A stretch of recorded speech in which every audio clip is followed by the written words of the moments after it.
Camera बंद कर। Let's welcome Manu Abhishek Bhardwaj. डर का माहौल है आजकल कॉमेडियंस में। India's got लेटेड। एमबीए चाय वालों को बुलाओगे तब आपका शो बंद हो जाएगा। 7 साल की पढ़ाई की तो कितनी बैक्स आई थी। Guilty as charged, I am also second gen lawyer. भाई रोहिणी कोर्ट में प्रैक्टिस करते हैं। किसी एक चीज को दबाने के लिए कोई दूसरी चीज उठा ली, बार काउंसिल कंप्लेंट। वो तो घरेलू आदमी है भाई, हमारे तो घर टूट गए। कोई अगर कॉमेडी वाले करियर में अपना परस्यू कर रहा है तो एक लॉयर अपने साथ रखे। हमारे लॉयर कमेडियन, उनके अगेंस्ट भी सुप्रीम कोर्ट में या मतलब कहीं पिटीशन डली थी कि वो लॉयर्स का मजाक उड़ा रहे हैं। थ्रेट्स आ रहे हैं, मतलब रणवीर के ऊपर भी, चाहे रिबेल किड के ऊपर, तो उसके ऊपर कोई गाइडलाइंस दिए नहीं। पता है इंटरनेट ने क्या किया है, फेसलेस लोगों को पार दे दी है। मेरी मूवी आ रही है, मूवी को जरूर जाकर, मैं नेपो बेबी हूँ, मैं नल्ला बेरोजगार हूँ। What exactly is dark comedy? Please follow वकील वानी। Hello everyone, welcome to another episode of वकील वानी। So अभी तक हम लोग यूजुअली एडवोकेट्स, पढ़ाई लिखाई और ये सब बातें करते आ रहे हैं, but today we have someone very special who is not only a bright mind in the legal fraternity, not just because of his legal skills in the courtroom, but also outside the courtroom when he uses his humor to actually tell what exactly the lawyers are going through. Let's welcome Manu Abhishek Bhardwaj. Hi Manu. पहले सही बोला था। So hi. how is the practice? चल कैसी रही है? Which one? Comedy वाली। Both of them are practice. I would consider both of them to be equal skills. हाँ, सेम सी बात है। प्रैक्टिस कॉमेडी वाली तो अच्छी चल रही है, वकालत भी अच्छी चल रही है। बस कभी कभी there are bumps in the road, but mostly it's been अच्छा ही रहा है। थोड़ा डर का माहौल है आजकल कॉमेडियंस में, या भाई आप तो लॉयर हो, वैसे वकील है तो क्या डर का माहौल है? बट नहीं, अब तो हर जगह ही डर का माहौल तो है। पर हाँ, जो भी हो रहा है रिसेंटली सारी चीजें है। अब पर एज अ वकील तुमको पता है ना कि क्या लॉज हैं, तुम क्या कह सकते हो, क्या नहीं कह सकते हो। एज एन ओनली कमेडियन, जैसे अब समय रैना या रणवीर अलाहाबादिया, इन लोगों को शायद नहीं पता है कि क्या कह सकते हैं क्या नहीं कह सकते, बट तभी परहैप्स आई वुड से कि हो सकता है कि मुझे तो आइडिया है कि क्या like what's the right thing to say, but sometimes even then कि ये इंडिया है तो यहाँ तो कुछ भी हो सकता है। आई थिंक लास्ट टाइम जब ऐसे दो पॉडकास्टर या एक पॉडकास्टर और एक कॉमेडियन आए थे, तो वो तो चैनल अब थोड़ा सा गायब हो गया है। आई होप ये कुछ नहीं होगा आज। India's got latent. नहीं अभी वो बैड लक वाला बंदा है ना, एक उसको आना पड़ेगा। तेरे कितने सारे ही हैं भाई। एक वो जो चाय वाला बंदा है ना, जो आता है, जो लोगों से मिलता है क्रिकेटर से और फिर वो हार जाते हैं मैच। तो उसको जब आप एमबीए चाय वालों को बुलाओगे तब आपका शो बंद हो जाएगा। उस लेवल तक पहुंच गए तो शायद हम तो कहीं पहुंच ही जाएंगे फिर। बट जिस भगवान ने एमबीए चाय वाले का करियर बना दिया, वो हमारा तो कुछ कर ही देगा। कुछ तो हो ही जाएगा। करेक्ट। सो मनु, थोड़ा समझते हैं, थोड़ा सा लीगल ऑडियंस को भी एड्रेस करते हुए पहले कि क्या मतलब हाउ, फर्स्ट ऑफ ऑल कैसे एकदम डिसाइड किया कि यार कॉमेडी में आना है? बिकॉज जहां तक मुझे पता है, in the short span of like last 7 years जहां तक लॉ पढ़ा, फिर when I am into practice, I have never seen any comedian जो लॉ प्रैक्टिस भी कर रहा है और साथ साथ कॉमेडी भी कर रहा है, क्योंकि वो तो देखे हमने, we know someone जो लॉयर से। yes. How? 7 साल क्यों पढ़ाई की? तो कितनी बैक्स आई थी भाई तेरी? 5 साल पढ़ाई, फिर LLM। अच्छा फिर अच्छा हो गया। मुझे लगा अरे ये कौन सी वकालत हो रही है। नहीं यार, प्रैक्टिस तो I think it's very important for everybody to do। और हमेशा से ही वकालत, मेरे पेरेंट्स, मैं सेकंड जेन लॉयर हूँ। काफ़ी लोगों को लगता है मैं नहीं हूँ क्योंकि मैं बहुत ज़्यादा सेकंड जेन लॉयर्स की बजाता हूँ। लेकिन I would admit guilty as charged, I am also second gen lawyer and my parents they always push me to do law. उन्होंने हमेशा मेरे पेरेंट्स ने बचपन से एक बात बोली कि बेटा तुझे क्या करना है। तो मैंने कुछ भी बोला ना, जैसे मुझे एस्ट्रोनॉट बनना है या मुझे शेफ बनना है, मुझे वुल्फ ऑफ वॉल स्ट्रीट बनना है, तो हमेशा उन्होंने कहा कि बेटा पहले लॉ कर ले, फिर जो बनना है बन जाएगी। तो ठीक है, फेयर इनफ। तो मैंने लॉ कर ली और फिर मेरे को समझ आया कि मुझे क्या बनना है, and I was a stand up comedian. तो स्विच तो मतलब वही, as I said, I think I was born nature versus nurture. My nature was always to crack jokes, because सबसे पहली चीज जो मैं अपनी लाइफ की याद कर सकता हूँ वो यही है कि बेटा अंकल आंटी आए, इन्हें जोक सुनाओ, जोक सुनाओ, जोक सुनाओ। तो तब से ही लेके बचपन में ऐसी चीज़ों का इम्प्रेशन बच्चों पे पड़ ही जाता है। फिर धीरे धीरे जब लाइफ ट्रॉमा ही ट्रॉमा देती है तो फिर तुम और ज़्यादा, तो उसकी वजह से I think it's fair to say that the switch was very natural and I still have one foot in each boat. तो एक पैर इधर है, एक पैर इधर है, तो सही है, पर दोनों बोट्स इसी तरह अजय देवगन की तरह चल रही है। नहीं, actually also I have also heard कि for being an artist you actually have to go through some trauma. Is it true? Like इतना दर्द सहा, क्योंकि अभी तो we see कि you only give pain. I give pain. हाँ भाई। और is it actually trauma जो आपका ये स्किल है ये और शार्पन कर रहा है या? यार दो मतलब ऐसा मुझे लगता तो है ऑब्वियसली कि जब तुम लाइफ को एक टाइम पे, जब लाइफ तुम्हें बहुत दुख पहुंचाती है तो तुम्हें एक टाइम पे सोचना पड़ता है कि छोड़ो जो भी है, फक इट वी बॉल वाली mentality, it is what it is, it is what it is, it is what, तो तुम छोटी छोटी चीज़ों से इफेक्ट होना बंद हो जाते हो। फिर उसकी वजह से तुम फिर हर चीज़ को मजाक में लेते हो। मेरे लिए कोपिंग मैकेनिज्म है बहुत बड़ा कि कुछ भी मेरे साथ बुरा होता है तो मैं सोचता हूँ जोक बना दो, जैसे ही मैं जोक बनाता हूँ ना it makes me feel better about my self. तो ट्रॉमा हाँ बहुत रहा है एक्चुअली मेरी लाइफ में, बहुत ज़्यादा ट्रॉमा रहा है, रिसेंट टाइम तक में भी रहा है, पूरे इंटरनेट ने भी देखा है कि कितना ट्रॉमा रहा है मेरी लाइफ में। बट मैं ये भी मानता हूँ कि ऐसा ज़रूरी नहीं है कि सिर्फ ट्रॉमा ही तुम्हें फ़नी बनाता है, क्योंकि बहुत स्टैंड अप कॉमेडियंस, बहुत लोग they are okay normal people, I don't think, I hope they never go through trauma और bad things in their life, but वो खुश होके और दूसरों को खुश कर पाना वो भी एक अलग तरह का स्किल है। राइट राइट, नहीं बहुत बढ़िया। तो let's address the elephant in the room. You don't have to talk about my penis like that. Let's talk about the India's Got Latent, what all happened. So हाँ, first of all कैसा लग रहा है कि यार बंद हो गया एक अच्छा show, whether it was good और नॉट? अच्छा शो बंद हो गया तो चलो, मिक्स्ड फीलिंग्स, डिफरेंट ओपिनियंस। मुझे तो actually personally never like the show. अच्छा ओके। ऐसा मुझे नहीं लगा कभी कि बहुत ही कुछ क्रेजी कॉमेडी हो रही है। Good, like I find Samay really funny, Samay Raina good timing is the best in the business right now. और जो वो कर रहा था, the idea was very like, even though it was from Kill Tony from the US, but the idea to implement in India and to bring those sort of people.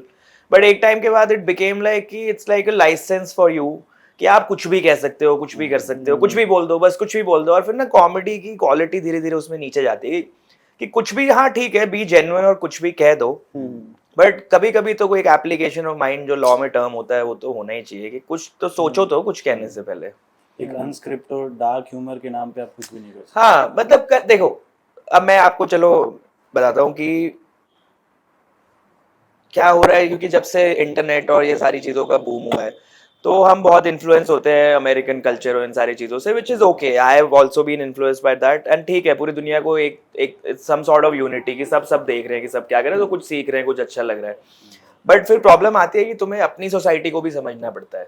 America में freedom of speech है, ठीक है, freedom of speech first या second amendment है, first amendment perhaps या second, या उनमें से पता नहीं, एक तो कोई गन वाली है वो भी है उनकी,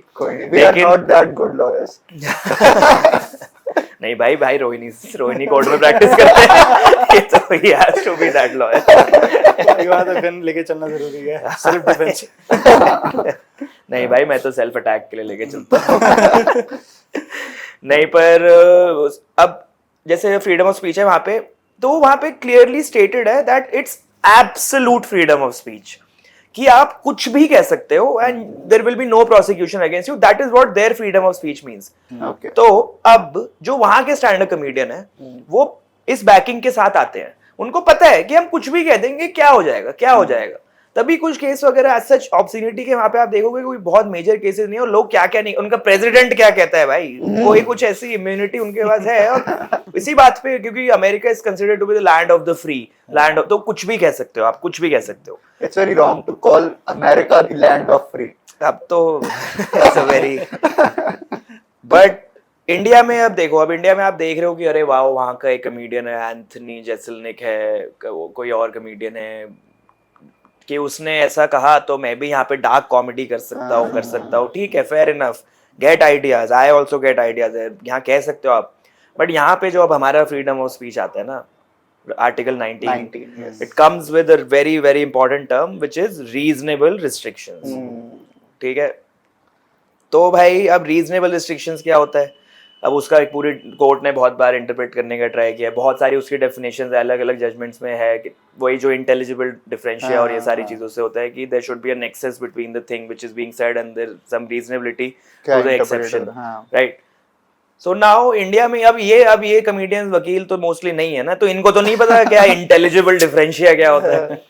तो उनको लगता है कि हम भी कुछ भी कह सकते हैं, हम भी कुछ भी कह सकते हैं. नहीं होता, अब नहीं है, लॉ ही नहीं है, तो आप कैसे कह सकते हो. तो वो अब आइडियली एक सोसाइटी में लॉ ऐसा होना चाहिए कि कुछ भी आप कह सकते हो, बट आपको यहाँ पे जो सिचुएशन है वो आपको पता भी तो होनी चाहिए कि ऐसा नहीं है. तो उसकी वजह से वो जो इन्फ्लुएंस है कि हाँ हमें वैसा करना है और फिर हम वैसा करते हैं, फिर आप डिफेंस लेते हो कि हमारे ऊपर ये कॉन्सिक्वेंसेस क्यों हो रहे हैं, because you could have known better, you should have known better. Do you think ये इस बारी लाइक कुछ ज्यादा एस्केलेट हुआ? यार I think it was the wrong place at the wrong time sort of a scenario कि was that because कि वो पर्सन बहुत ज्यादा पॉलिटिकली कनेक्टेड तो होता तो अभी ये हाल तो नहीं होता. ये मुद्दा शायद उठाया जा रहा है किसी पॉलिटिकल प्रोपेगेंडा ये भी है, हाँ, कॉन्स्पिरेसी थ्योरी सी भी है और होगा ही, ऐसे ही होता है काम, तो ऐसे ही चलता है. देखो किसी एक चीज को दबाने के लिए कोई दूसरी चीज उठा लो. एग्जैक्टली. वो रिसेंट एक एल्विश यादव के पॉडकास्ट में उसने कहा था कि शायद उसकी न्यूज हाईलाइट हो रही थी क्योंकि उनको मेन स्ट्रीम मीडिया को वो मेन न्यूज हटानी थी. किसी एक साउथ सॉरी नॉर्थ ईस्ट लड़की का कुछ उसने डेरोगेटरी चीजें बोली थी, मैं तो जितना सुना था. बट यार ऐसे ना कौन कहाँ कह सकता है कि कहाँ से हुआ, क्या रीजन है. कोई एक और स्कूल ऑफ थॉट है, कॉन्स्पिरेसी थॉट है कि भाई जो मेन स्ट्रीम मीडिया है, जो चैनल्स हैं, उनको प्रॉब्लम है कि इनकी व्यूअरशिप इतनी ज्यादा कैसे जा रही है, इंडिपेंडेंट आर्टिस्ट ये कैसे हमसे ऊपर आ गए. ये ओटीटी नेटफ्लिक्स और अमेज़न, उनको लग रहा है कि हम इतना सारा फंड्स लगा के इतना जनता नहीं ले रहे. वो 5-6 लाख शायद एक एपिसोड में खर्च करके और 30 मिलियन व्यूअर्स ले जा रहा है. तो शायद ये एग्जैक्टली जो बिग शॉट्स मार्केट में उनको वो हजम नहीं हो रहा. तो भाई हम ये सब बातें कह सकते हैं, कर सकते हैं, अब किसको क्या पता. Let's talk about the law वाला साइड. उसके अंदर से they have been charged with obscenity. तो है क्या, what exactly the term obscenity means and कहां से आ रहा है? यार अब पहले तो था अपना, जब तक आईपीसी था तो 292 या कुछ ऐसे था सेक्शन. अब ये इन्होंने, लाया हूँ आपके रेफरेंस के लिए, इन्होंने नया हिंदी में निकाला है भाई. इसका नाम है भारतीय न्याय ये मैं नहीं प्रोनाउंस कर सकता, बट अब ना इसका सेक्शन 296 है, सेम सेक्शन है, पर इसमें आ गया भाई, ये तो वो खुल गया, सीआरपीसी खुल गया, भारतीय नागरिक सुरक्षा संहिता. सीआरपीसी. तो इसमें है 296 obscene acts and songs. Whoever to the annoyance of others, A, does any obscene act in any public place, or B, sings, recites or utters any obscene song, ballad or words in or near any public place, shall be punished with imprisonment of either description for a term which may extend to 3 months or with fine which may extend to 1000 rupees or both. ठीक है, इतनी नहीं है, लेकिन इसी में 294 भी है. Sale of obscene acts and books, sale of obscene जैसे material, pamphlets, paper writing. But अब इन्होंने नए भारतीय इसमें डाल दिया है, including display of any content in electronic form which shall be deemed to be obscene if it is lascivious or appeals to the prurient interest, or if its the effect of any one of its items is taken as a whole, such as to trend to depraved and corrupt persons who are likely, having regard to all relevant circumstances, to read, see or hear the matter contained or embodied in it. अब इसका मतलब क्या है कि जो भी internet पे जो भी चीजें हैं, अगर वो किसी को मॉरली करप्ट कर सकती है. अब ये इतने वेग टर्म्स हैं, क्योंकि लॉ में क्या टर्म्स होते हैं कि man of reasonable prudence. Now who is this man of reasonable prudence? Is this Shahrukh Khan? We don't know who is the, what is the test of it. पर अब ऑब्सीन को बहुत बार ऐसे ना, इसको रख ही देता हूँ मैं बहुत पढ़ना पड़ेगा. ऑब्सीन को बहुत बार अब डिफाइन किया है, अलग अलग जजमेंट्स हैं उसके. जैसे एक जजमेंट है उदेशी वाला है, उसमें एक बुक थी lady Chatterley's lover. So back in the day in 1930s में वो ऑब्सीन बुक थी. It was a story about how कि एक बहुत ही अमीर महिला एक ground keeper guard, oh you seen the movie, हाँ नेटफ्लिक्स पे उसकी मूवी भी है. तो उसको उस टाइम पे ऑब्सीन डीम किया था. उसमें एक हिकलिन टेस्ट इंट्रोड्यूस हुआ था, जो कि अब तो ओवर रूल हो गया. बट वो हिकलिन टेस्ट ये था कि एक अगर कोई मटेरियल है ना, तो उसमें अगर एक भी पार्ट ऑब्सीन है, so the whole thing will be taken to be as obscene. ठीक है, इसका मतलब ये है, अब हिकलैंड, इसका मतलब ये कि अगर 15 चैप्टर है एक बुक में, उनमें से एक में सेक्स हो रहा है तो पूरी बुक में सेक्स हो रहा है, तो वो पूरी बुक को ही ऑब्सीन डिक्लेयर कर दिया जाएगा। जब ये है पुराना थॉट, अब सोसाइटी अब 2014 में एक केस हुआ था, अवीक सरकार केस है शायद इसका नाम, उसमें एक टेनिस प्लेयर ने अपनी पार्टनर के साथ न्यूड पोज किया था, but to raise awareness about racism, ठीक है। So the court applied the community standards test, which I think अब जो ये लिखा हुआ है ना इसमें, वो कम्युनिटी स्टैंडर्ड टेस्ट है कि अगर इसमें ना एक्सेप्शंस भी दिए हुए इसी सेक्शन में, 2-4 एक्सेप्शंस है कि अगर आप साइंस, लिटरेचर और इन सब चीजों के लिए अगर पब्लिक गुड के लिए यूज कर रहे हो ना, तो फिर आप एग्जेम्प्टेड हो ऑब्स्सीनिटी से। तो अब कम्युनिटी स्टैंडर्ड टेस्ट भाई ये कहता है कि कोई एक पार्ट अगर ऑब्सीन है, but the whole intent of the material should be seen, कि इंटेंट क्या है, कि अगर चलो मैं रेसिज्म के बारे में बात करने के लिए या मैं किसी और इशू को उठाने के लिए या किसी आर्टिस्टिक मूवी में एक न्यूड सीन यूज कर रहा हूं, तो उसका मतलब ये नहीं है कि पूरी चीज ऑब्सीन है। आपको देखना पड़ेगा कि वो किस तरीके से पोर्ट्रे किया जा रहा है। So whole thing is about intention. I think this is the only defense now Samir Raina and Ranveer have. पर इंटेंशन तो उनके अगेंस्ट ही लग रही है। नहीं, मैं बताऊं कि नहीं, एक और चीज है उसमें कि उससे फिर अभी एक रीसेंट एक और जजमेंट में आई थिंक एक वो टीवी सीरीज नहीं थी जिसमें बड़ी गालियां है, कॉलेज रोमांस, उसमें ये था कि हाँ ऑब्स्सीनिटी पे कॉशनिंग डाली थी उन्होंने, उसमें ये था कि गालियां बहुत है, बट उसमें ये बोला था सुप्रीम कोर्ट ने कि भाई ठीक है अब गालियां है, but they should insight lustful feelings inside the audience, तो वो उसको ऐसे देखना पड़ता है। अब यहाँ पे जो सीन है ना, दोनों चीजें इनके अगेंस्ट है, क्योंकि कोई ऐसा तो पब्लिक आप गुड कर नहीं रहे हो ये पूछ के कि भाई do you want a threesome with your parents, ये तो आप कुछ ऐसा तो कुछ क्या, what is the purpose of this question। दूसरी चीज इंटेंट, अभी तो अब बंदा सामने खड़ा है, वो सोचने लग जाए, लस्टफुल फीलिंग्स अगर उसके अंदर इंसाइट हो रही है, जो भी ऑफेंड भी हो रहे हैं अगर इस बात से, तो उनके अंदर भी इंसाइट हुई होगी एक्चुअली। सोचो, it's a very nuanced point if you think about it. नहीं, एज अ लॉयर हमें समझ, क्योंकि इधर इंटेंशन किसका है। हाँ, तो सोच जो गुस्सा हो रहा है तो तुम क्या खुद अट्रैक्ट हो रहे हो उस चीज से, is it inciting feelings inside you, तो वो भी कहा जा सकता है। बट अगेन अब कोर्ट का हमें पता है कि कहाँ बात कहाँ जाएगी, क्या होगा, कब तक डलेगा क्वेश्चन, क्या कैसे होगा। अभी तो क्लबिंग हुई है, समन हो रहे हैं, क्लबिंग के लिए भी गए हैं, वो यूएस में समय रहना अभी वो आएगा, उसके शो चल रहे हैं। नहीं सही। तो लॉ तो मेरे हिसाब से ऑब्स्सीनिटी का ऐसा यही है, और हाँ उसकी डेफिनेशन पे डिपेंड करता है। आई थिंक जो अभी इसमें हुआ है could be construed as, but that's up to the court, sub judice matter, that's भाई हम तो आर्ग्यू कर सकते हैं, बातें कर सकते हैं। Ultimately as per the punishment mention in the IPC 3 महीने की सजा उसको हो सकती है, बट इसके साथ आईटी एक्ट भी तो 67 वो सब भी है, वो सारे अब मिला जुला के जो भी हो, चलो कुछ। बट इसकी वजह से मुझे लगता है कि like you being a stand up comedian and you are pursuing this art, तो क्या फिल्टर लगा रहे हो like before, because I remember that you are performing before the जजेस, बिफोर द लॉयर्स, अब वहां पे तो लाइक मौका चाहिए होता है हम जैसे एडवोकेट्स को कि भाई अब हमें नई पीआईएल का टॉपिक मिल गया, बार काउंसिल कंप्लेंट।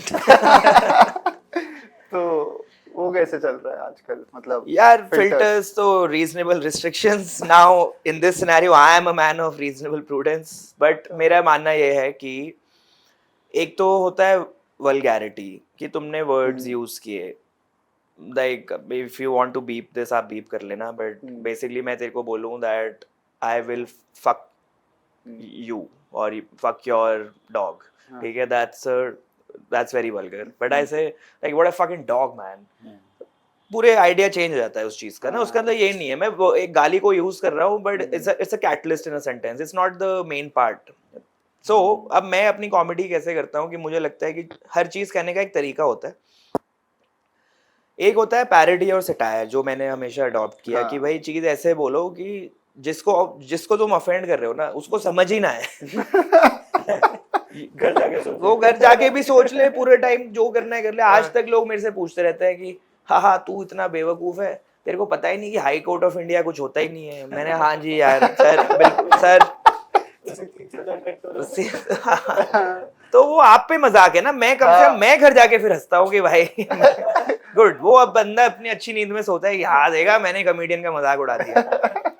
लेकिन लेयर्स, इंटेलेक्चुअलाइजेशन ऑफ थिंग्स कि तुम्हें पता होना चाहिए कुछ वही अगेन फॉर पब्लिक इंपॉर्टेंस। तो जो मैंने इवेंट भी किया तो वहां पे मैंने ऑब्वियसली अब जजेस वगैरह तो तुम तो कोई भी अनपार्लियामेंट्री प्रोफैनिटी तो यूज कर ही नहीं सकते, ठीक है, which is not my forte anyway, it's not my कि मैं ये जरूरी भी नहीं, क्लीन मैं नहीं हूँ, बिल्कुल भी क्लीन कॉमेडियन, मेरे को बनना भी नहीं क्लीन कॉमेडियन। आशीष सोलंकी नहीं बिल्कुल भी नहीं, वो तो घरेलू आदमी है भाई, हमारे तो घर टूट गए।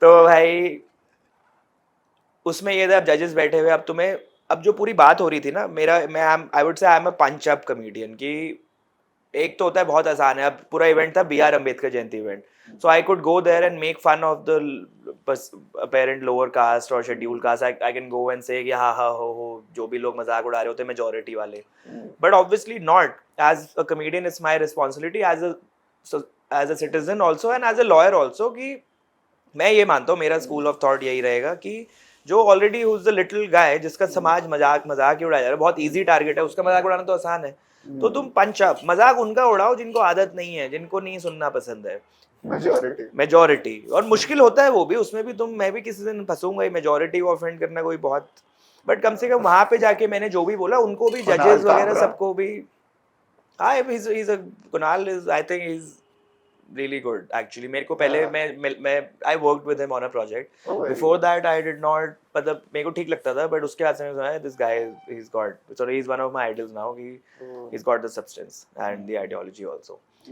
बट वहाँ पे रह के मतलब जहाँ पे मैंने परफॉर्म किया उसमें ये था कि जस्ट से ऐसे लेयर करके चीजें बोलो, अगर तुम्हें किसी का मजाक भी उड़ाना है या कुछ भी बोलना है तो ऐसे तरीके से बोलो कि कुछ ऑफेंसिव ना हो। तो all my jokes they were not actually, बहुत ही उसमें थोड़ा दिमाग लगा उन सब जोक्स में, कुछ ना कुछ था और ऑडियंस भी वैसी थी ना, अब आप हर ऑडियंस के सामने ऐसे नहीं कर सकते हो, वो ऑडियंस थी, वकील जजेस बैठे यार, उनको तो सब जोक्स हम लोग तो वहां प्रेजेंट नहीं थे, इफ यू हाँ ऑफ कोर्स यार, जोक्स में एक जोक था मेरा, और ये मैंने क्योंकि उससे एक दिन पहले ना बैंगलोर में था, तो मैंने सामने देखा एक फेमस रेस्टोरेंट चेन का नाम लिखा है, मैं उसने जोक कैसे आएगा, जोक सोचना है ठीक है, लिख रहा ऑटो चल रहा है, ऑटो में लिख रहा हूँ बैठ के जो भी, तो मैंने वो देखा और वहां जाके जोक मैंने बोला कि the Delhi high court has recently opened a branch of Starbucks inside the court premises, but I also check the stats and the most of the structure of the members of the Delhi High Court Bar Association, it comprises up of upper caste old Hindu men. So it will be very highly unlikely that they open, it is very likely that next they are going to open a branch of Savarna Bhavan। So that was the joke। See, अब ये जिसको समझ आएगा उसको समझ आएगा, अब इतना चलो फनी लगे ना लगे, अब गाली मैंने नहीं दी, कुछ नहीं बोला, but it took some application of mind at least कि बंदा दूसरी बार भी सोचे इसने बोला क्या, कि क्या है सवरना क्या होता है, उसको पता भी होना चाहिए वो चीज, ये सारी चीजें, तो it was one of those jokes. Interesting. लेकिन अभी रणवीर इलाहाबादी ऐसा में रहना, किसी भी डिस्प्यूट में या लीगैलिटी में फंसे हैं, बट उससे पहले वो एक मीडिया ट्रायल झेल रहे हैं, तो वो एक बहुत बड़ा उनके लिए ट्रोमा है कि लॉ का प्रोविजन है कि लॉ मानता है कि इनोसेंट अंटिल प्रूवन गिल्टी, लेकिन देश दुनिया में क्या है, ट्रेंड चल रहा है तो गिल्टी ही मान लेते हैं। वही आज ही मैंने ना जस्टिस ओक जो है उन्होंने आज ही एक स्टेटमेंट दिया है कि एक तो होता है कि जिन लोगों ने प्राइमरी एजुकेशन भी नहीं कंप्लीट की उनसे तो लीगल नॉलेज भूले जाओ, पर जो पढ़े लिखे अच्छे खासे लोग सबको, उनको भी ना बेसिक लीगल नॉलेज नहीं है। उनको लगता है कि बेल दे दी तो अक्विट कर दिया, बंदा अरेस्ट हो गया तो कन्विक्ट हो गया। ये जस्टिस ओक ने आज ही बोला है किसी इवेंट में कि अब हम मीडिया ट्रायल के हिसाब से नहीं चल सकते, हमें तो लॉ के हिसाब से चलना है। अब वहां नीचे लोग लिखते रहते हैं कि क्या कर रहे हैं सुप्रीम कोर्ट के जजेस, ये क्या कर रहे हैं, अरे भाई वो हम सबसे भी बहुत ज्यादा पढ़े लिखे लोग हैं, उनको अब पता है वो क्या कर रहे हैं। तू बबलू फ्रॉम नजफगढ़ या फिर वहाँ कौन से दल्लूपुरा से कहीं से खड़ा हुआ है वहां पे बोल रहा है कि इसको नहीं पता मेरे को पता है, तो यार then so the main problem in society कि सबको लगता है कि हमारे पास freedom of speech and expression है, हम freedom of speech and expression के नाम पे कुछ भी बोलेंगे तो हम उसके अंदर इम्यून है, लेकिन उनको नॉलेज नहीं है एक इंटेलिजिबल डिफरेंशिया की।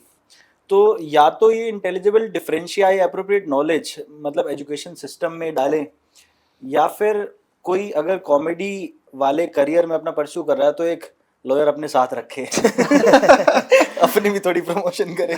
तभी तो भाई मैं दोनों बेस्ट ऑफ बोथ वर्ल्ड मैं अपने साथ हूँ।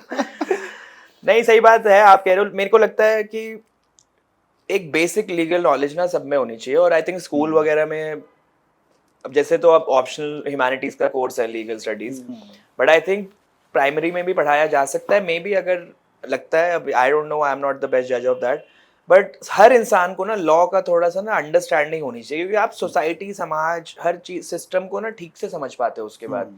वरना तुम ऑब्लिवियन घूमते रहते हो, जो कहीं बोल देता है इंटरनेट पे या फिर जो कहीं आप बाहर से कुछ सुन लेते हो कि इसका डिफेंस ये है ये है, बट हमें पता है ना प्रैक्टिस क्या होता है एक्चुअल में, तो वो सारी चीजें नहीं अप्लाई हो रही है। वो तो हमें भी बाद में समझ आया, लॉ स्कूल से निकलने के बाद 5 साल लगते हैं समझने में कि यार अच्छा ऐसे होती हैं चीजें।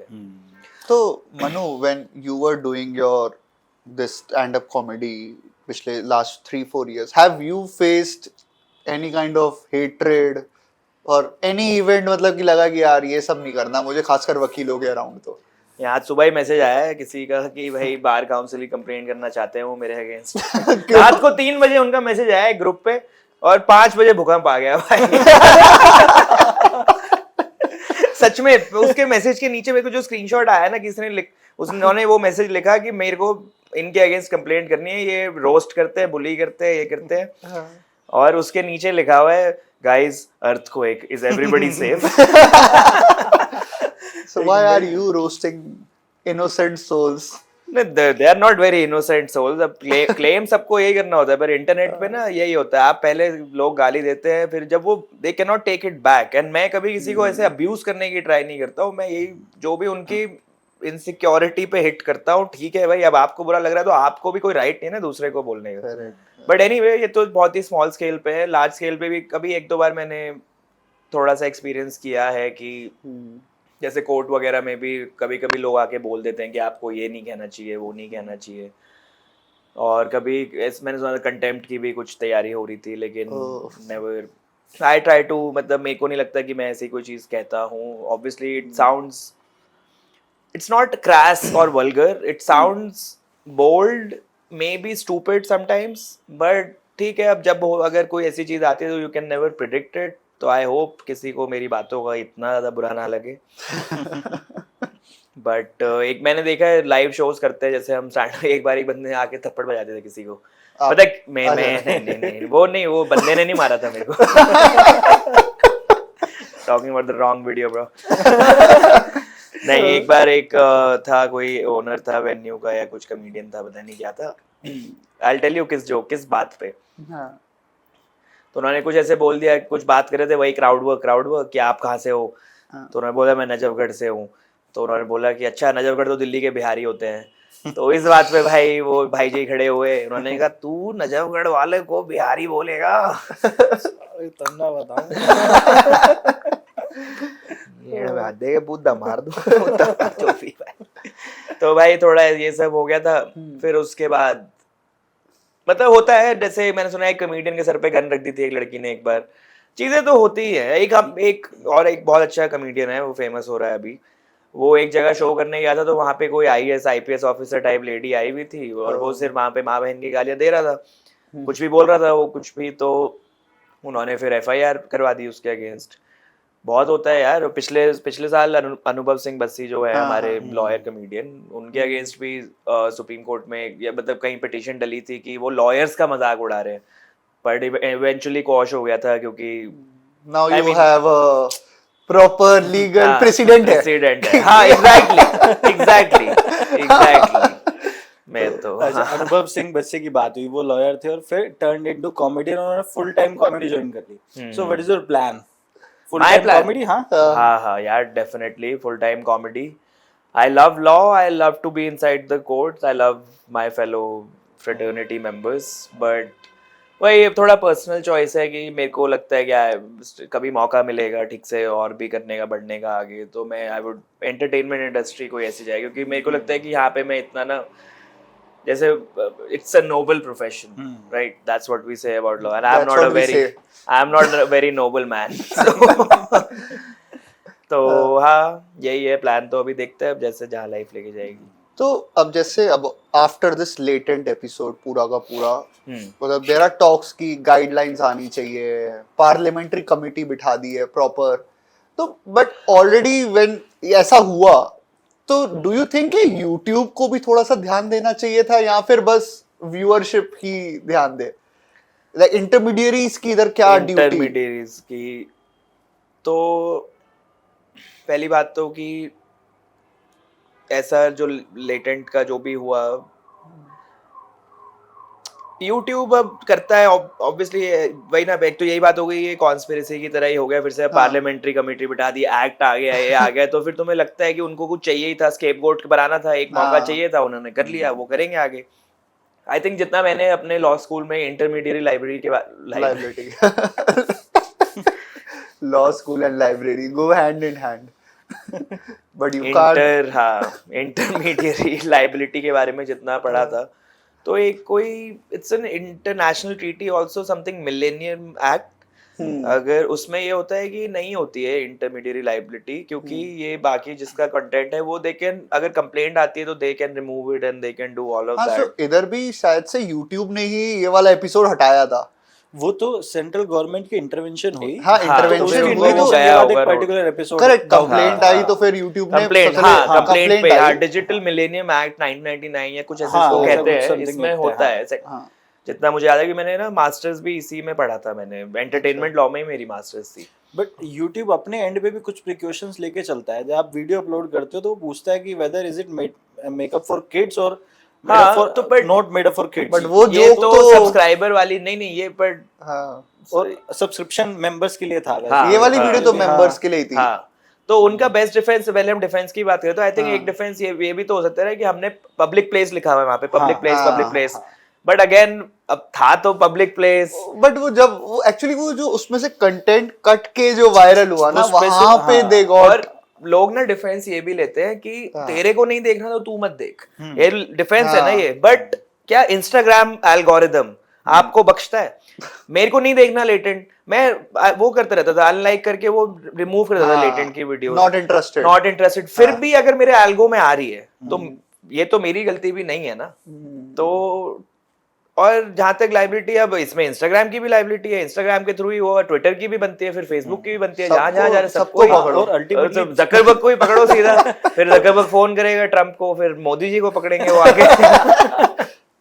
एंड में फंसेगा तो सिर्फ 2 लोग ही, मेन एक्यूज, मेन फेसेस. इस पूरे के अंदर जो ऑनलाइन ट्रोल हो रहा है या फिर जो थ्रेट्स आ रहे हैं, मतलब रणवीर के ऊपर भी, चाहे रिबेल किड के ऊपर, तो उसके ऊपर कोई गाइडलाइंस नहीं है, लेकिन है वो पूरा अलाउड है. यू कैन नॉट, पता है इंटरनेट ने क्या किया है, फेसलेस लोगों को पावर दे दी है कि आप सामने आके बोल नहीं रहे हो, वैसे पीठ पीछे तू किसी को कुछ भी बोले जा रहा है. अब ये लोग सामने आके बोल रहे हैं, अब ये फंस रहे हैं, अब कोई है. मेरे को बहुत कमेंट्स, जैसे आपने पूछा ना क्या होता है, डीएम्स बहुत आते हैं, लोग बहुत अजीब चीजें बोलते हैं, बहुत ही रेप थ्रेट, डेथ थ्रेट सब आते हैं मेरे को भी, ठीक है, ये सब होता है. बट मुझे पता ही नहीं है वो सामने वाले इंसान कौन है, क्या है, तो उसके पता है, ऐसा नहीं है कि उनके अगेंस्ट एक्शन लिया नहीं जा सकता, बट प्रॉब्लम ये है कि इस देश में इतनी क्या 2 बिलियन है हमारी पॉपुलेशन ऑलमोस्ट, ठीक है, इसमें कहाँ कैसे ढूंढोगे आप, कैसे ट्रेस करोगे, और साइबर कंप्लेंट करोगे, पुलिस कितनी, उसमें इंफ्रास्ट्रक्चर हमारा कितना है, किस किस के पीछे जाएंगे वो. तो इस वजह से ये प्रॉब्लम होती है कि लोगों को पावर मिल गई, दे anonymous have the power right now and people who are showing their faces they are facing the backlash. But कहीं ना कहीं पोएटिक जस्टिस भी मैं कहूँगा इसमें है कि आपने भी अपना करियर भी उन्हीं लोगों के बेसिस पे बनाया जो अब आपके पीछे भी पड़ गए हैं कहीं ना कहीं से, तो आपने भी किसी का नुकसान, तो अब जैसे ठीक है, अगेन लव समय respect for him, fraternity member, again उन्होंने डाला कि मैं बस लोगों को हंसाना चाहता था. हाँ, इस वजह से मैंने मेरा ये इंटेंशन था, ठीक है, ग्रेट, लोग हंस रहे हैं, आपके शो देख के लोग हंस भी रहे थे, लेकिन प्रीटी श्योर बहुत लोग नहीं भी हंस रहे थे, बहुत लोग ऑफेंड भी हो रहे थे. और ऐसा नहीं है कि वो, सबकी अपनी प्रॉब्लम्स होती है यार, सबका कुछ ना कुछ होता है सबका. अब मैं तो किसी भी चीज पे जोक ले सकता हूँ, I can talk, but lot of people, women, men who go through domestic violence, they cannot joke, maybe they will feel something about it. You make fun of gay people, you're homophobic jokes, you're doing that, you're making fun of disabled people, black people, rape victims. तो आप बस कह रहे हो कि नहीं मैं तो जी सबको हंसा रहा था यार, पर आपको लग रहा है कि पूरी दुनिया हंस रही है, बट ऐसा जरूरी तो नहीं है कि पूरी दुनिया हंस रही है. तो वहाँ पे आपको भी कहीं ना कहीं अपनी रिस्पॉन्सिबिलिटी थोड़ी तो सोचनी पड़ती है कि क्योंकि हर तरह के लोग एग्जिस्ट तो करेंगे, और आपका शो जो इतनी बड़ी रीच है उसकी, it just hit off धीरे धीरे करके from मम्मी कैसी है to all the others. But हाँ वही wrong place wrong time. Ranveer अभी देखो उससे एक हफ्ते पहले ही समय वेंट टू केबीसी, हाँ है ना, केबीसी करके आए वो. फिर अब रणवीर इलाहाबादिया, उनकी ऑडियंस अपनी पूरी है, बट उनके अगेंस्ट हेट भी है. रणवीर के अगेंस्ट ना हमेशा से हेट भी था, हाँ, ठीक है, दोनों तरह के लोग थे. अपूर्वा के अगेंस्ट भी हेट भी था और ऑडियंस भी थी. अब क्या हुआ, अब ये तीनों होली ट्रिनिटी बना के इन्होंने एक जगह पे उसने, और मैं सब आपको बताऊं क्यों सबसे ज्यादा आउटरीच सिर्फ एक ही चीज पे हो रहा है, बल्कि ये तो रॉन्ग प्लेस रॉन्ग टाइम भी नहीं है. लोग कहते हैं India is not ready for summer, है ना, लोग ये कहते हैं ना, no India is not ready for incest jokes. Simple बात यही है. इसका मैं एक और एग्जांपल दे सकता हूँ, लाइव तो नहीं है एग्जांपल, बट एक मूवी है south Korean movie, old boy नाम है उसका, अगर आपने देखी हो, 2003 की मूवी, बहुत अच्छी मूवी है. उसमें ना एक मेजर प्लॉट पॉइंट है इंसेस्ट के बारे में. Okay. वो मूवी रीमेक हुई इंडिया में और यूएस में. यूएस में उसका सेम नाम था ओल्ड बॉय, इंडिया में उस मूवी का नाम था जिंदा. इसमें संजय दत्त और जॉन इब्राहिम है. Okay. उसमें उन्होंने वो इंसेस्ट वाला पॉइंट हटा के उसको कुछ और पॉइंट बना दिया, क्योंकि उनको पता था कि यहाँ की ऑडियंस इस चीज को समझ ही नहीं पाएगी. क्योंकि समझने का मैं नहीं कह रहा, nobody says, but it's such a taboo that you don't even talk about it, you don't even think about it, you don't even say anything about it. It is obscene. It is obscene, 100%. That's why it happened. Then coming from a guy who preaches spirituality and all of these things, it's an old Reddit joke. सच बात ये है कि बहुत ही stupid Reddit joke है, जो 10 साल, अगर तो किसी ने 2 साल भी इंटरनेट पे निभाए बिताए है ना, तो उनको भी पता है कि इंटरनेट पे तो लोग क्या नहीं बोलते यार, इससे भी बहुत हजारों लाखों बुरी चीजें बोलते हैं. Kanan Gill also he said the same thing back, but why reach wrong place wrong time. Yeah, he was probably the wrong thing at the right time, he said.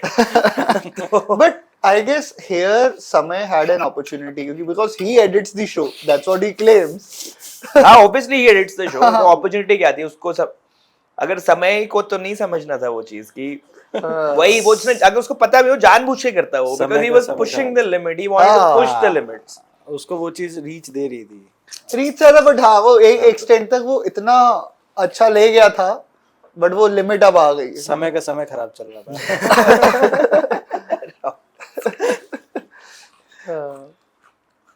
नहीं, पर रीच अगर आप कह रहे हो कि वो ले गया था, अच्छा चल रहा था, नहीं, उस बीच में ना और भी चीजें, एक और एफआईआर हुई थी बीच में, अगर आपको पता हो तो. नॉर्थ ईस्ट वाली भी इससे एक एपिसोड पहले हुई थी. हाँ, वो अगेंस्ट दैट गर्ल कंप्लेंट हुई थी, एफआईआर पे नहीं गया था मामला, लेकिन वो वहां तक, हाँ, दैट जो was also related to eating dogs. हाँ, तो यार ऐसे तो फिर एक बहुत वो कम्युनिटी को भी बुरा मानना चाहिए. बहुत सारे हैं ऐसे तो.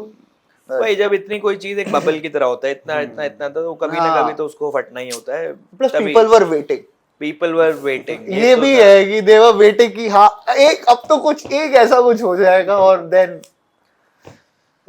ठीक है. आई होप, मतलब ऑनेस्टली भाई मेरी मिक्स्ड फीलिंग्स ही रहेंगी. As a lawyer I understand why it happened, but as a comedian I would also want freedom of speech. But at the same time मैं भी सोचता हूँ कि आपको भी दोनों तरफ से गलती है, कि आपको भी अपनी रिस्पॉन्सिबिलिटी पता होनी चाहिए कि आप कुछ भी कर रहे हो ना, तो आपको समझना चाहिए उसका इफेक्ट सोसाइटी पे एट लार्ज जाता है. इसका एक और मैं बहुत सिंपल सी एग्जाम्पल दे सकता हूँ, सिंपल सा. एक कॉमेडियन ने एक जोक बहुत ज़्यादा वायरल कर दिया, जो अब हर 13 से 19 से 20 से 50 साल का आदमी बोलता है. As soon as you see a Russian woman, you're like 6,000 रुपए, 6,000 rupees. ठीक है, तो it became a household thing if you think about it. Now what people do, they meet Russian people here. If there's somebody tells you कि मैं Russian हूँ, तो लोग जाके बोलो 6,000. अबे उनको क्या, तुम डिमीन नहीं कर रहे हो. अब इसकी वजह से पता है क्या हो रहा है, मेरी एक दोस्त है जो रशियन है, वो इंडिया में रही है बहुत ज्यादा, वो अभी रशिया गई हुई है, उसको इंडिया में आना है. अब रशियन गवर्नमेंट ने, मैं ये नहीं कह रही जोक की वजह से हुआ है, बट इस चीज से ऐसे कि इतना ज्यादा ये प्रोस्टिट्यूशन और ये सारी चीजें जो रशियन वुमेन के स्टीरियोटाइप बना हुआ है यहाँ पे, हाँ। और जो कि है भी, obviously stereotypes come from some form of truth. तो उसकी वजह से अब ये हो गया है कि वहां से अब रशिया ने अपने ही फंड्स कट ऑफ कर दिए हैं कि हमें सिंगल लेडीज को in their 20s we are not sending them to India. तो वीजा लगना बंद हो गया है।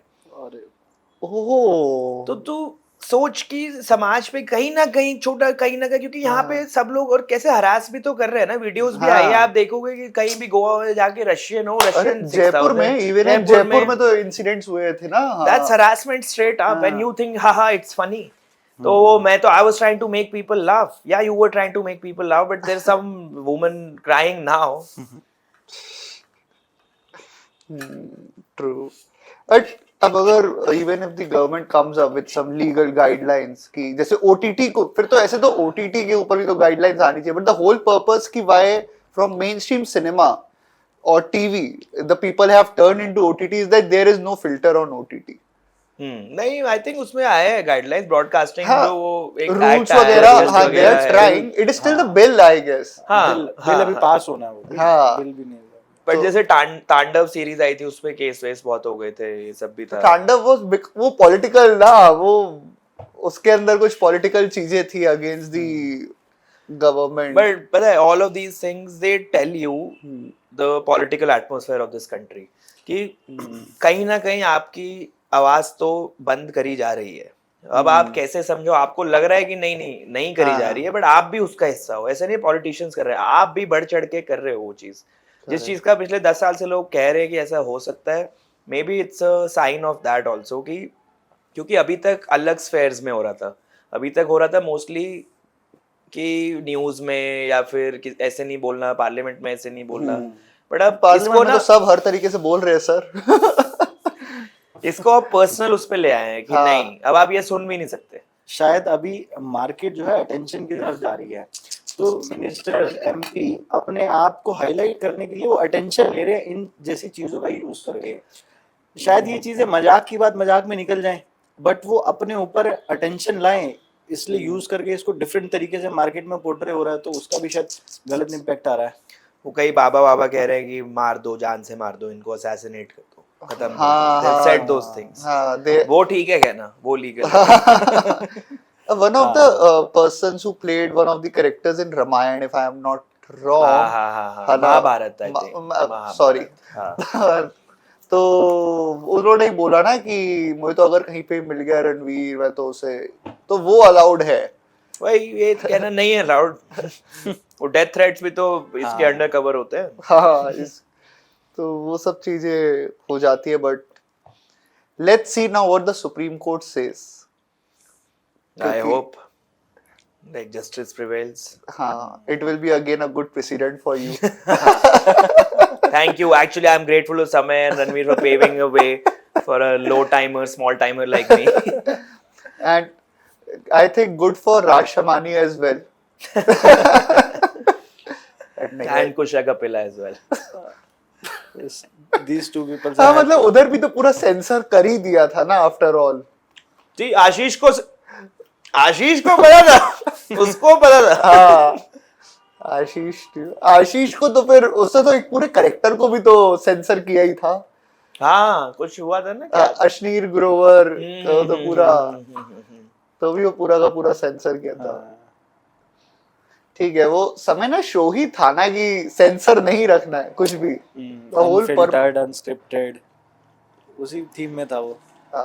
तो मनु ऑल्सो अंडरस्टैंडिंग, ठीक है, लीगल प्लस कॉमेडी ये तो आया, but also there were certain things which you went through, and just if you are also comfortable to talk about it, कि डोमेस्टिक वायलेंस के अंदर मेन की बात नहीं होती है, लाइक इज इट ट्रू या फिर it's still just a stereotype कि यार नहीं it is only against the women वगैरह? नहीं, देखो आज again tracing back to justice Oka ने क्या कहा था, आज इस बारे में भी बात हुई है, 498 पे भी बात हुई है। चलो मैं ये बोलूँगा, सिर्फ डोमेस्टिक वायलेंस नहीं है, हमारा जो पूरा क्रिमिनल स्टैट्यूट्स हैं, they are tilted towards women, which is understandable. I understand the reason where, क्योंकि जो समाज ने किया है, years and years of oppression. तो it's equality amongst unequals. Great. अब लोग इतने बढ़ गए हैं, सोसाइटी आगे इवॉल्व हो चुकी है कि गाँव में, क्योंकि India is not only what we see right now. Delhi में हम 1% जी रहे हैं, हम खुश हैं कि ये लग्जरी है, ये है, वो है. बहुत ही वास्ट कंट्री है. कहीं जाओ वहाँ देखो तो औरतों के साथ अभी भी उतना ही बुरा हो रहा है. ऐसा नहीं है नहीं हो रहा है. डोमेस्टिक वायलेंस मोस्टली प्रेवलेंट है. हाँ, वैसे एक स्टैट वैसे मैं बता देता हूँ कि 1 in 4 women and 1 in 7 men suffer from domestic violence. I say it like it's a disease, but it's not. पर मैंने पढ़ा था इस बारे में, तो जितना मेरी अंडरस्टैंडिंग है, आई think I can verify this also. But अब यहाँ पे जो हमारी सोसाइटी बन गई है ना, जहाँ पे where we are educated people mostly living in metropolitan cities, here the situation has changed a little bit, because in a relationship it could happen to people. Again, women will always be on the receiving end, क्योंकि biologically women, I would say that they are different from men, and they might be on a receiving end that naturally men can like overpower a woman naturally, normally ऐसा होगा. पर अब होता क्या है कि अब एक आदमी है, हम 4 आदमी यहाँ बैठे हैं, हम अपना अच्छा इंसान बनने की ट्राई करते हैं. तुम कौन चाहेगा भाई कि मैं अपने पार्टनर की पिटाई करूं, मैं उसको थप्पड़ मार दूं? गुस्सा आता है, सबको आता है, हमारे अपने तरीके हैं सब. मैं अपना, तुम मेडिटेट करो या जो भी करो, बट मारना तो कभी सोल्यूशन, घर के अंदर तो मारना सोल्यूशन नहीं रहा है. और अब घर के बाहर भी तब मारो if you are being hit, अगर किसी लड़ाई हो गई. क्योंकि अब यहाँ दिल्ली में भी आप कहीं भी चलते फिर तो सब लोग एक दूसरे को मारने को लगे रहते हैं, और वो भी उससे कोई फायदा होना नहीं होता, तुम सबका ही नुकसान होना होता है. Laws, they reflect the reflection of the society, they truly reflect it. But अब इन cities में ना हमें ऐसा लगता है उसकी वजह से ना misuse बहुत ज़्यादा बढ़ गया है. और misuse के cases हैं, but again as Justice Oak said today कि misuse है, but उसकी वजह से उसको हटाया ही नहीं जा सकता, क्योंकि जहाँ पे जो यूज़ हो रहा है वो हो रहा है. अगेन मैं इसमें ये कह सकता हूँ कि उसको जेंडर न्यूट्रल थोड़ा सा बनाया जा सकता है. उसके भी अपने कुछ आई बिलीव consequences होंगे, which I am not sure कि क्या, but मतलब if some women are using it only for their favor, तो men कौन से पीछे रहेंगे? वही फिर सभी करेंगे, सब एक दूसरे को हरास करें, बट लेवल प्लेइंग फील्ड भी तो हो जाएगी ना कि सभी हरास करे जा रहे. फिर एक टाइम पे सोसाइटी थकी जाएगी, यार छोड़ो, हटा ही दो, हम करेंगे ही नहीं, हम नहीं मारेंगे, हाथ जुड़वा लो. सोल्यूशन तो आ ही जाएगा, सोल्यूशन तो आ जाए यार, क्योंकि है प्रॉब्लम है. देखो हो रहा है, मिसयूज हो रहा है, यूज हो रहा है, मिसयूज हो रहा है, यूज हो रहा है. बट जो कोर्ट में जो लोग आके बार बार वो ना, it has become an arm twisting tactic for a lot of people. तो इसमें मैं यही कहूँगा कि मेरा जो भी पर्सनल एक्सपीरियंस रहा, मैं तो कहूँगा कि जो एक औरत अगर एक ऐसे लॉ को मिसयूज करती है, तो आप अपने आसपास जो जेन्युइन विक्टिम्स है ना, उनको you are failing them as a woman. You are doing disservice to the society, and you should always think of something bigger than yourself. आप इस दुनिया में आपको अपने आगे सोचना है, कि सिर्फ अपना सोचते रहोगे तो. right. But considering the current scenario, men's के पास कुछ right है? अगर आप इस टर्म में बात करोगे कि ऐसे लॉज में, तो यार मैं तो मोस्टली कहूँगा राइट्स हैं, बट इतने मतलब एक इतने इफेक्टिव नहीं है वो. राइट्स हैं, जैसे हम सोसाइटी में जो भी हम ऑपरेट करते हैं, हम अपना लड़कियों का हमसे सबसे बड़ा ग्रीवेंस ये है कि हम दुनिया चला रहे हैं. ठीक है, हम शायद हमारे पास टैंजिबल राइट्स नहीं है, कहीं ना कहीं intangible rights, and we hold the power in the world even till now. But ऐसे लीगली तो मैंने नहीं ऐसा फील किया खुद के उसमें भी कि बहुत ज़्यादा राइट्स हैं. और ठीक है, again there is a reason for that. But जो इसमें औरतों को जो राइट्स दे रखे हैं ना, कि चाहे रेप कंप्लेंट हो जाए तो उसमें आप बिना इन्वेस्टिगेशन सीधा अरेस्ट होगा, फिर आप 4, 5, 6 महीने बेल लेते रहो. डोमेस्टिक वायलेंस, डाउरी, उन सब में, क्योंकि डोमेस्टिक वायलेंस एक्ट में भी आई थिंक कौन सा सेक्शन है जो मेन ऑपरेटिव सेक्शन है, it says that any adult male member of the family, वो कहता है वो स्पेसिफिक. तो कभी वो, अब एक घर में कोई भी किसी को बच्चा भी मार सकता है यार, किसी को. अब 17 साल का बच्चा है, अब वो अपनी 19 साल की बहन को मार रहा है, बट वो डोमेस्टिक वायलेंस से अब नहीं होगा. तो ऐसी चीजें वही है, ठीक है, where a developing country, evolving society. But जितना मिसयूज बढ़ा है तो उसको लेके शायद एग्जीक्यूटिव बॉडी और जुडिशियल बॉडी का थोड़ा सा एक माइंडसेट चेंज हुआ है, जो कहीं ना कहीं हाँ। थोड़ा सा शायद मेंस को फेवर कर सकता है थोड़ा अब बहुत आई relief थिंक फ्यूचर में मिल सकता नेक्स्ट है। 5 years में आई थिंक लेजिस्लेशन आएगा, हम्म। थोड़ा सा उसको डाइल्यूट तो किया जाएगा, क्योंकि कोर्ट कर रहा है उसको डाइल्यूट। नहीं, अगर तो हाँ, जितने अभी भी जजमेंट्स पढ़ोगे कोर्ट आप- कर रहा है हाँ। डाइल्यूट। लाइक वो मेंटेनेंस के भी रूल्स गाइडलाइन आ हाँ, रहे हैं हाँ, कि यार हाँ, ऐसा हाँ। नहीं है कि अब आप देते रहो, अब कोर्ट वो की तरफ से है balance- डाइल्यूशन। और मेरे को Correct. तो इसका एक पॉलिटिकल एंगल भी है। इसका पॉलिटिकल एंगल ये है कि जब इस देश का मर्द थक जाएगा ना कि भाई मैं कर क्या रहा हूँ यार, मैं बहनचोद पैसे भी दिए जा रहा हूँ, टैक्स भी पे कर रहा हूँ, मेरी गांड लगे जा रही है, कुछ मेरे क्या राइट्स बन रहे हैं, तो वो सोचेगा कि मैं वोट क्यों, वो भी then they will come on streets कि हमारा क्या हो रहा है यार। वो फिर वहां आते हैं वो मेल राइट्स एक्टिविस्ट। नहीं करेक्ट। तो मनु, क्लोजिंग द पॉडकास्ट वगैरह ये जो हमारा हुआ, तो लाइक व्हेन आगे किस तरह के जोक्स हम देखने वाले हैं, एंड आर यू प्लानिंग कि एकदम किसी को चैलेंज कर देना है? और ये इस रिसेंट कंट्रोवर्सी से आपकी लर्निंग्स क्या है? क्या कुछ पाथ क्लियर्स हुए हैं या प्रेसिडेंट साइड हो रहे जो सपोर्ट कर रहे हैं सब? भाई मेरी लर्निंग तो ये है कि इनसेस्ट जोक्स ऑफ कैमरा मारो तो कैमरा बंद कर दे। नहीं नहीं आगे का तो यार फ्राइडे को मैं एक गिग कर रहा हूँ कॉन्स्टिट्यूशन क्लब ऑफ इंडिया में, तो आप देख लेना वहाँ आके मैं कैसे जोक्स मार रहा हूँ। ये तो ऐसे like coffee with Karan and हो रहा है। मेरी मूवी आ रही है, मूवी को जरूर जाकर, मैं नेपो बेबी हूँ, मैं नल्ला बेरोजगार हूँ, मेरे को कुछ आता नहीं है, बट मेरी मूवी पर प्लीज जरूर, क्योंकि मैं करण जोड़ के टट्टे चाटता हूँ। तो हाँ, but if you get the time please come to constitution club. तो आप देख लेना आप लोग भी कैसे जोक्स मैं कर रहा हूँ। चैलेंज तो अब तो शायद कॉन्स्टिट्यूशन ऑफ इंडिया को ही करना पड़े। तो ऐसे ये तो समझ आ ही गया होगा कि अब किस तरीके के जोक नहीं मानने हैं। लाइक ठीक है, इंसेस्ट जोक हो गए, व्हाट, एक क्वेश्चन मैं भूल गया, डार्क कॉमेडी क्या होती है? लाइक डार्क कॉमेडी के अम्ब्रेला के अंदर ना वो क्या है, हर कोई कुछ भी बोलने को आ जाता है, but what exactly is dark comedy? Camera बंद कर मार। डार्क कॉमेडी भाई, जैसे लोग कहते हैं ना, beauty lies in the eyes of the beholder, तो I think dark comedy lies in the eyes of the penis holder. Like you never know where it might go. Okay. That's what I want to say. और मेरे को भी नहीं फंसना है इसके आगे। Thank you so much, Manu.